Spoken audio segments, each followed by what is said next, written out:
It is the year 2023, and the world is at war.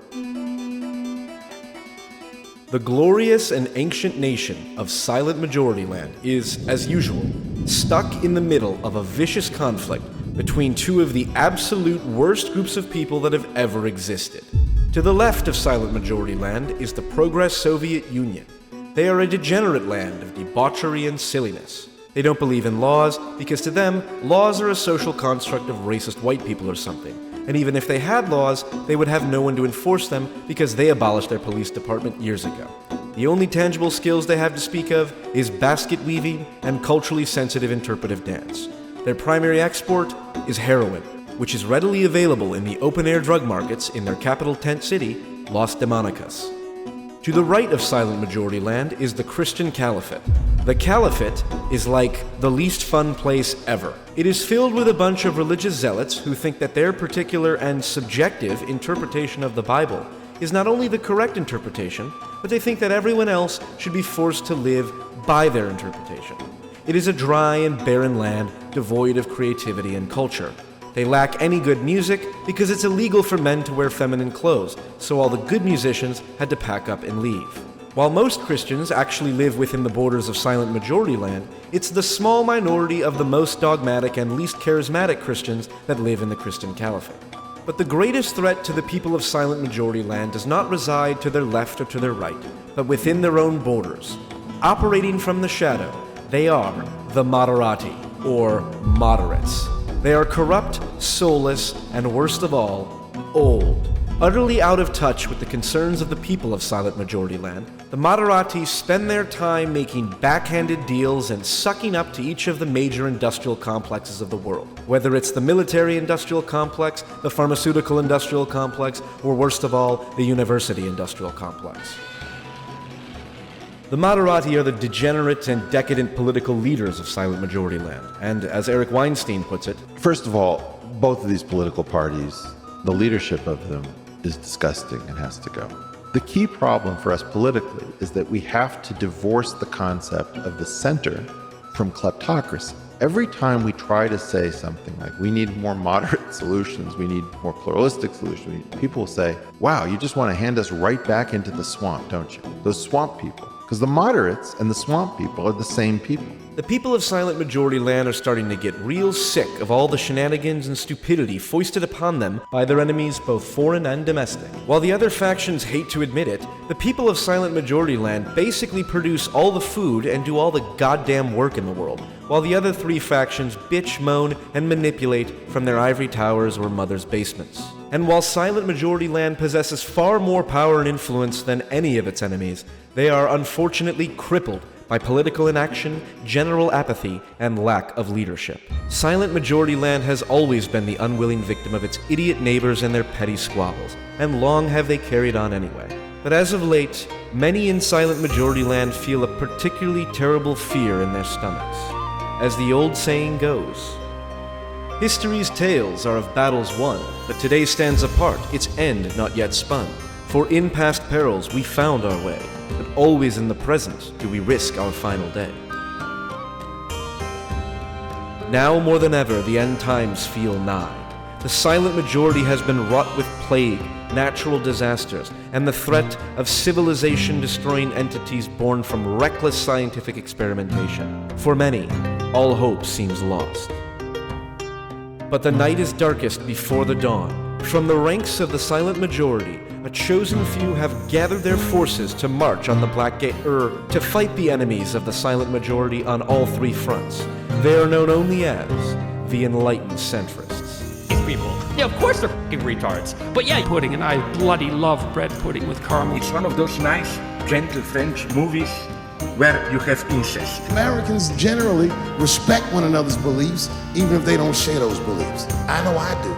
I respect everybody's beliefs, except Amish people. The Enlightened Centrists are a ragtag band of unlikely heroes, with varying opinions, unique personalities, and questionable levels of mental illness. Up yours, woke moralists. We'll see who cancels who. Cocky bastard just loves to run his mouth. But for better or worse, these absolute goons appear to be the only hope for the people of Silent Majority Land. In preparation for their glorious counterattack, the Enlightened Centrists have assembled to discuss the findings of their scouts, to better understand the practical nature of the threat they face. In summary, as the Christian Caliphate and Progress Soviet Union continue to bitch at each other, they draw converts from Silent Majority Land, slowly bleeding the center dry. For example, the Christian Caliphate has been attracting new converts primarily because of all the weird shit Progress Soviet Union has been pushing with children. Most people in Silent Majority Land are like, yeah, it's kind of weird that adult men are showing their bare assholes to children. And it's pretty messed up that kids are getting surgery when they are 13 years old because they think they're the opposite sex. And inversely, the Progress Soviet Union has been attracting new converts because the Christian Caliphate seems hell-bent on enforcing their out-of-touch religious viewpoints on everyone else. Although enlightened centrist propaganda networks like the Joe Rogan Experience seem to be doing a fine job of pushing back against these right-wing zealots. But at least with premarital sex, they have the hope and the option to one day get married. What would you have gay people do? It's a difficult road, that's for sure. There's people that are just gay. They know they're gay. They've been gay forever. I have friends that are gay, and it's not something that was forced upon them. It's not something that was asked of them or something they were manipulated into being. They're just gay. And if those gay people find other gay people and they fall in love and they decide to get married, I don't see how that affects anyone. And while these two sides continue to pull the center apart, the Moderati suck the blood from the people of Silent Majority Land from the shadows. By all appearances, the deck is stacked against the enlightened centrists, but what they lack in basic social skills is more than made up for in cunning and keen strategic thinking. Each of their three opponents can be defeated by a three-pronged offensive. The enlightened centrist will make use of a deadly combination of stealth tactics, brute force, and propaganda to vanquish their foes and bring their lands back into the fold. First, the stealth tactics. To the west, sleeper agents like Stephen Bennell, codenamed Destiny, and Slavoj Žižek have spent years believing they were members of the Progress Soviet Union, and at least one of them still does. I don't ever identify as center anything because it's got such a bad reputation. But now that the numbers have been broadcast, now that it's clear that the left is going too far. So, like this idea that oh, you're not a biological woman. Well, I am a woman, that's a fact. I am female, so all my identity records, my racing license, my medical records all say female, right? And I'm pretty sure I'm made of biological stuff, so I'm a biological female as well. Both agents have awoken and begun to undermine the Progress Soviet Union from within. Most of the attacks on me are now precisely from left liberals.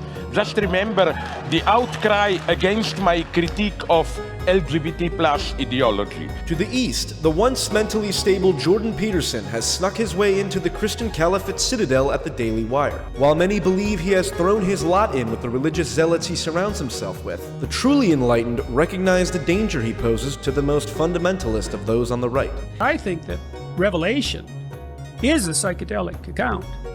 Literally. Oh, the Book of Revelation. I really believe that. You bet. And in the shadowy ranks of the Moderati, the most discreet and least assuming enlightened centrists, like Daniel Schmachtenberger and Tristan Harris, have been quietly working behind the scenes to develop edicts and policies that will benefit the people of Silent Majority Land once the war has been won. They sample a bunch of people, say you sit over here, you sit over here. They get these clusters, like these people kind of like this, these people kind of like these other things. Whenever there's an unlikely agreement between those clusters, in other words, consensus, rough consensus, that's what they sort of boost to the top of that system. So everyone's seeing areas of common ground, common ground, as opposed to fault line of society, be more angry, join the common thread, etc. Right. The second phase of the centrist counterattack is through brute force. While less graceful than stealth or propaganda, one of the most powerful direct weapons the enlightened centrists have at their disposal is ridicule. And the enemies of the enlightened centrists all make themselves vulnerable to laughter and mockery through a combination of ideological blindness and sheer incompetence. Do you truly, in your heart of hearts, truly believe that this is a human being? This? Without a doubt. Without a doubt? Yes. This is a dolphin fetus. So let me... Without a doubt, a dolphin fetus is a human being. This is a human fetus. Look how similar they look. Noted American doofus Charlie Kirk is one of the few on the right who can share a stage with Hassan Piker and somehow end up coming off more cringeworthy. I live like a capitalist every single day, Cenk. I live as a capitalist. And his recent adoption of left-wing ideology centered around people's skin color seems particularly laughable as of late. In the same regard, the progress Soviet Union hold beliefs that are so extreme that simply letting them speak is enough to dissuade even the most left-wing citizen of silent majority land from joining the progress Soviet Union. So I'm a biological female as well. And of course, the Moderati need only emerge from the shadows and show their face in public for a moment for everyone to see their weakness on full display. The third and most important prong in the Enlightened Centrist battle plan is that of propaganda. While it may be tempting to destroy the enemies of the silent majority outright, the greatest strength of the Enlightened Centrists has, and always will be, their ability to win hearts and minds. And you if you don't like it. In their wisdom, the Enlightened Centrists have determined that the best way to defeat their ideologically possessed opponents is to rob them of the only good points that they make. For example, an effective propaganda campaign against the progress Soviet Union will be principally centered around their most obvious grievance, the failures of what they describe broadly as capitalism. By being the loudest advocates for solutions to address the very real and very dangerous consequences of wealth inequality, the Enlightened Centrists will draw many on the left back to the center. The relationship between income inequality and male homicide is like 0.75. It just covers all of it, which is to say that everywhere that everyone's poor, there's no male homicide. And everywhere that everyone's rich, there's no male homicide. But places where there's poor people and rich people, the male homicide rate goes way the hell up. And so it's unbelievably powerful relationship. That's a useful thing to keep squirreled away in your imagination. Poverty does not cause crime. Relative poverty causes crime. That is a completely different thing. And further acknowledgement of the role the Moderati have played in rigging the economy in silent majority land will no doubt validate the grievances and struggles of the downtrodden that the progress Soviet Union prey upon. And what's more, there is a golden propaganda opportunity to align the core values of the Christian Caliphate with that of the progress Soviet Union. The anti-capitalist sentiments on the left can be very easily united with the anti-materialist ethic found in the Bible and other religious traditions. And this is why I think a spiritual solution, something that is beneath or beyond material, is the only way that true progress is likely to be achieved. The battle plans for the Enlightened Centrists have been formed, but there is one final piece of the puzzle that remains. Victory for the silent majority ultimately depends on one person. You.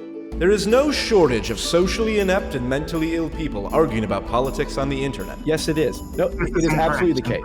No, it's not. It is the case. That is false. It is the case. Although, don't get me wrong, there's plenty of important political policies worth fighting for. Ranked choice voting, expanded use of nuclear energy, and the premature adoption of bigotry against robots because AI don't have rights, nor should they. But the point is, if you want to make the world a better place, you must advocate for the ideas you believe in. And there's no better way to do that than by becoming the kind of person people want to listen to in the first place. Be someone who makes a difference in the small corner of the world you occupy. And always have empathy, even for those you disagree with the most. Because there's no better way to destroy your enemy than by making them your friend.